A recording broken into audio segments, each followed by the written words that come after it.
Here we are. Give it a spin. One of the most perfect bouquets I think I've ever seen. This is an unusual material, that painted oak. I said I never use spray painted material, but I've never seen it before, and it leapt out. Keep twirling it. It's so gorgeous. Final project, weddings today in Santa Ana. Give it another spin. How hard was this to do? It wasn't that hard. How long have you been designing flowers? 5 days. 5 days. It's magnificent. It does it. Some bouquets show better on film. This one is much better in person. How long did this take you?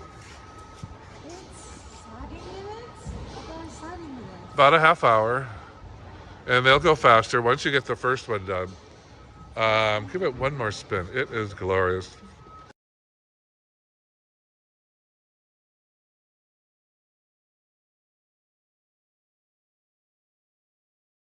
Final project, her wedding. Go grab your bridal piece real quick and show it off. Look at that. Chic, simple, understated, and really cool. Congratulations. Bravo. Thank you.